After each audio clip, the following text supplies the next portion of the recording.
Hi అండి. ఈరోజు మన కిచెన్‌లో ఎంతో టేస్టీగా ఉండే పండుమిర్చి పప్పునైతే చూపించబోతున్నాను. ప్రెజెంట్ పండు మిరపకాయలు దొరికే సీజనే కాబట్టి, మనకు దొరికినప్పుడే ఈ రెసిపీని ఒక్కసారి ట్రై చేసి చూడండి. చాలా అంటే చాలా టేస్టీగా ఉంటుంది ఈ పండుమిర్చి పప్పు. ఒక్కసారి తిన్నారంటే మళ్ళీ మళ్ళీ ప్రిపేర్ చేసుకొని మరి తింటారు.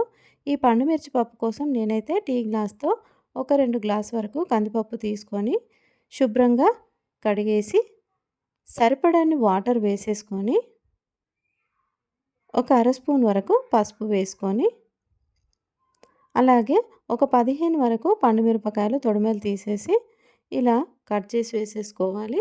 అలాగే ఒక 3 మీడియం సైజ్ టొమాటోలు కూడా ముక్కలుగా కట్ చేసి వేసేసుకొని, ఒక స్పూన్ వరకు ఆయిల్ వేసేసి, మూత పెట్టి 3 విజిల్లు వచ్చేంత వరకు ఉడికించుకోవాలి. మీకు ఒక రిక్వెస్ట్ అండి, వీడియో నచ్చితే లైక్ చేయండి. మీ ఫ్రెండ్స్ అండ్ ఫ్యామిలీ మెంబర్స్‌కి షేర్ చేయండి. ఇప్పుడు పప్పు అంతా బాగా ఉడికిపోయింది కదా! ఒక పప్పు గుత్తి తీసుకొని ఇలా పండు మిరపకాయలు, టొమాటో, పప్పు అంతా కూడా నలిగేలాగా ఒక్కసారి ఇలా రుబ్బుకోవాలి.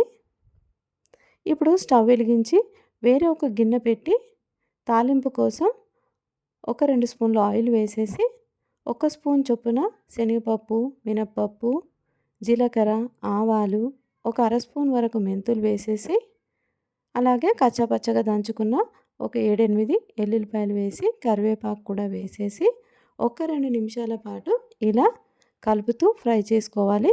ఇలా కలుపుతున్నప్పుడు మంచి స్మెల్ అయితే వస్తుంది తాలింపు. ఇలా ఒక 2 నిమిషాలు కలిపిన తర్వాత మనం రుబ్బి పెట్టుకున్న పప్పు ఉంది కదా! ఇప్పుడు మెల్లమెల్లగా తాలింపులోకి వేసేసుకోవాలి.